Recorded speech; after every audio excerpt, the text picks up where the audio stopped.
maple syrup and drizzle that on top all over. And come in here with some powdered sugar. Oh yeah. Yeah. Hello and welcome to In the Kitchen with Matt. I am your host, Matt Taylor. Today I'm going to show you how to make popovers. Oh yeah, popovers are awesome. I love having them for breakfast or brunch. Really easy to make with just a handful of ingredients. If I can do it, you can do it. Before I move on, make sure to subscribe to my channel and hit that notification bell so you won't miss out on any of my new videos. Let's get baking. Down below in the description, you'll find a list of the ingredients and their amounts. Begin with 1 cup of all-purpose flour. Add in 1/2 teaspoon of salt and 2 teaspoons of sugar. Technically, you could also just leave the sugar out. And then we'll take a whisk and just whisk that up. And now in a large bowl, I'm going to add my 3 eggs, 3 large eggs, and a 1/2 teaspoon of vanilla extract. And this is optional as well, just adds a little bit of flavor. Technically, popovers can be made with just eggs, flour, and milk, just 3 ingredients. The salt, the sugar, and the vanilla extract are just for added flavor. Let's give this a good whisk.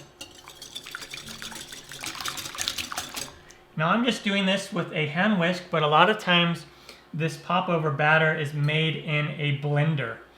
It's really quick and easy in the blender if you want to clean the blender. But if you don't have a blender or you don't want to use one, then just do everything by hand. Alright, gave it a good whisk. And now I have 1 cup of milk here, but we want to heat it up.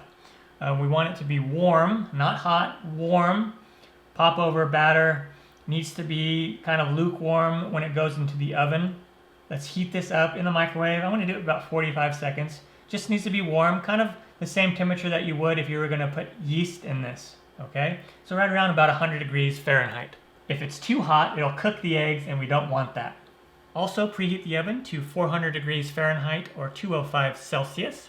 It also helps if the eggs are room temperature, but that's okay if they're not. We'll just pour in that milk and give it a good whisk. And then I'm just going to add in all of that flour all at once. And we'll just give it a good whisk until it's nice and runny and smooth.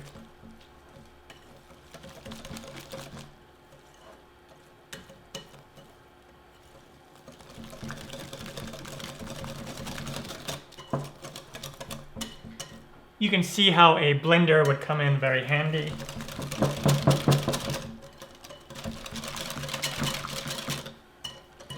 Alright, until it's really nice and runny and there's no clumps or anything like that. This is ready to go. And now I'm going to set this aside. I have 2 tablespoons of butter that I melted in the microwave. And you can do it on the stove top as well. Now I have my muffin pan here. And what I'm going to do is I'm going to take a basting brush and come in here and we're going to baste up the sides and on the bottom with butter.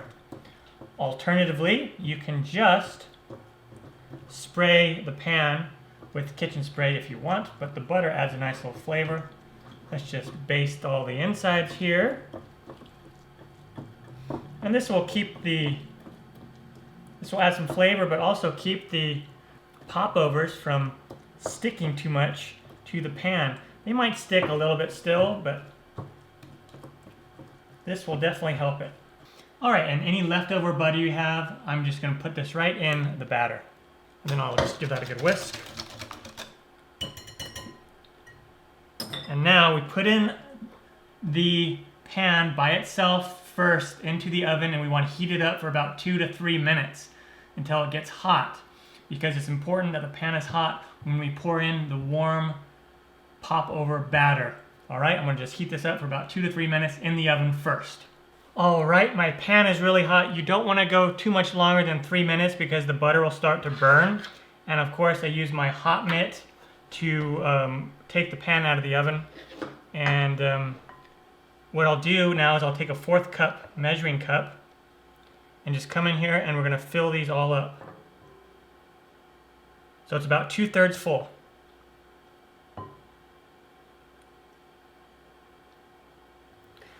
All right, once you have them all filled up, it's time to go back in the oven, and we're going to do it for 20 to 25 minutes until they puff up and they're nice and golden brown and kind of crispy on the outside.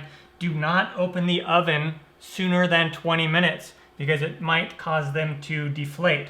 So 20 to 25 minutes, again, 400 degrees Fahrenheit, 205 Celsius. And of course, use your hot mitts to grab the muffin tin and to go back into the oven.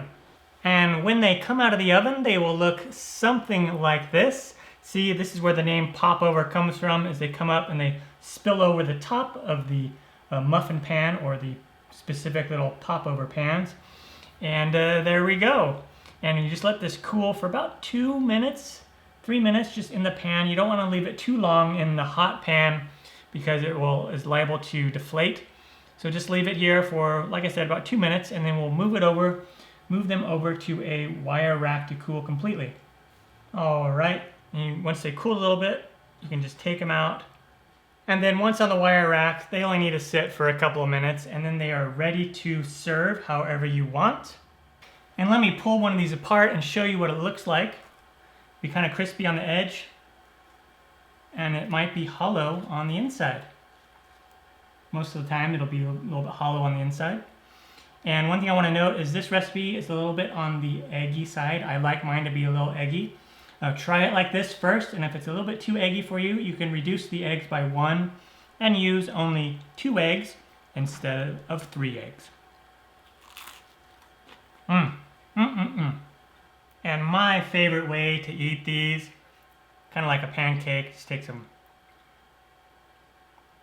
maple syrup and drizzle that on top all over. And come in here with some powdered sugar. Oh yeah. Yeah.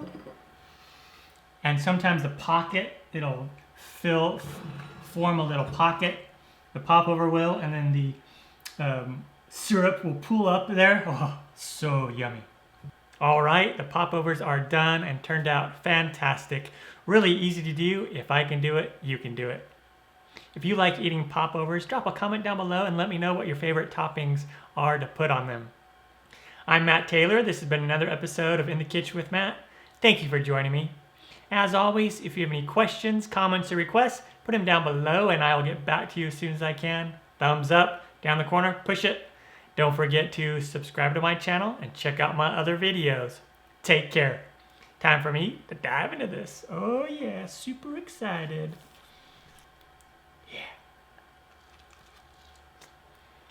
Yeah.